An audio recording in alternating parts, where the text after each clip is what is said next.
Seeing my brother witness fame, especially as a minor, confirmed what I already witnessed, the patterns I already recognized, which is the entertainment industry, but especially the music industry, is just a funhouse of traffic stops, if you're getting what I'm putting down. And so often it ends in tragedy, almost by design. When I first saw the initial reports that an impounded Tesla had an unalived individual in the trunk, because I'm like, a Tesla? They got cameras, they got, like, Teslas are hard to steal, highly surveyed. How are you getting into the trunk of a Tesla? You know, I'm like, I hear in the report that it's the artist David. And immediately my blood ran cold. If it's registered to David, that's looking a little sus. Before I thought about the Tesla, because Tesla somehow is always at the scene of a crime, what truly stopped me in my tracks was the few degrees of separation between myself and David. The common link being David's manager. Last I checked, I don't know about right now, David's manager was my little brother's former manager. Anytime a young child, especially, is ushered into a record deal, but into the music industry, but entertainment in general, you're looking at lessers of evils. Like, it's incredibly subjective to see what a good scenario is. In a scenario where everyone is trying to exploit the creative, the talent, the child. In a whirlwind of terrible people, one of my only allies was my brother's manager. But his proximity to Diddy, obviously, as a millennial, I knew everything in and behind Diddy for years and years and years. So I'm like, oh, you're acquainted with the Combses. That gave me pause. And ultimately, my brother would have a very tumultuous experience with his 15 minutes of fame. Whatever vice you come in with, no matter how young, it will be amplified. Any weakness, any craving, all of that will be indulged. They'll give you everything.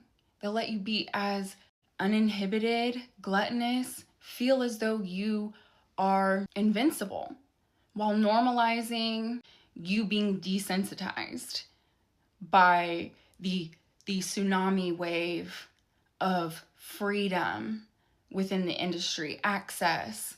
It seems like abundance, especially for a young boy or, a very young man. At the peak of my brother's career, when, he was really supposed to take off, the pandemic hit. His biggest single didn't have the moment that it should have or could have. Couldn't go on tour. It was all these various things. The people he hung out with, the influences, etc., etc., etc. My brother, when he was most vulnerable, after being vulnerable throughout his record deal, but at the peak of his vulnerability, not even 20 years old yet, he was targeted, manipulated, exploited, brainwashed into a ritual cult with a Haitian warlock. Everyone that loved and cared about him was alienated. My stepmom, my brother's brothers, myself. Eventually, he would go on to leave his label, fire his manager, and become entirely handled. When I got wind of the circumstances, after already kind of saying, well, you're 18, I can't help as much as I'm desperately trying to anymore. This is your journey. This is your walk. I can't save you from you. The time they clued me back in on how bad the situation had gotten, how programmed my brother was, it was already a crisis, a disaster. Went to LA, I'm talking to lawyers, like all these things are happening. I'm having a conversation with my stepmother who, throughout the entire experience, we didn't see eye to eye.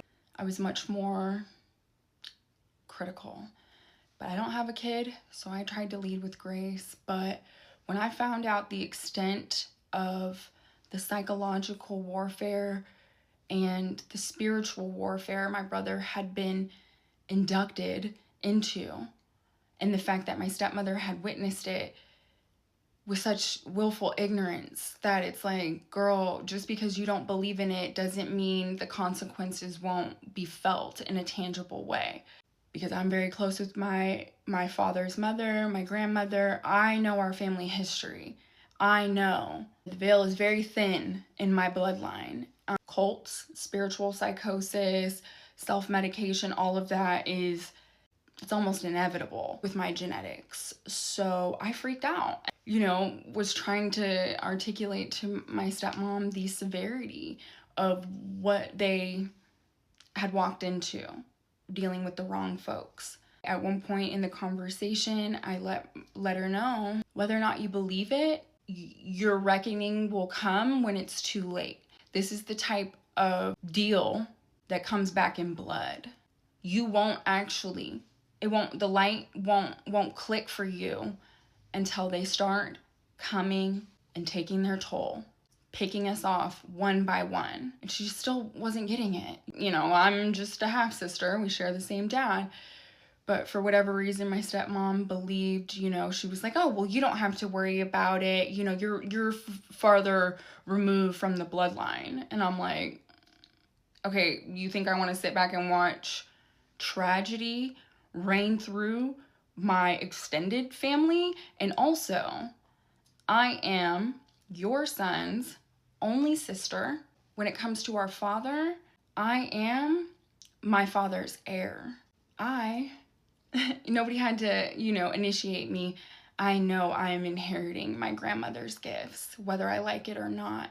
But my father believes the very ancient communal practice of women being the heirs, because as a man, he knows if his daughter births a child, that is his legacy, versus paternity can be determined with men and their lines, because, how do you know it's of you if it didn't come out from a womb that was made by you in part? In April in Los Angeles, my stepmom and I had a very heated exchange about what she had been so passive in allowing my brother to get entangled with. I was painfully prophetic when I let her know that whether or not she believed in whatever ritual she witnessed in Haiti, that it would be too late by the time she chose to believe in it. My stepmother passed away in under 6 months.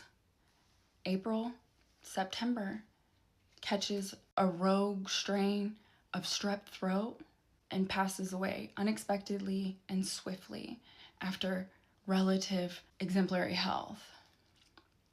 And I'm supposed to think that's unrelated? Just a coincidence.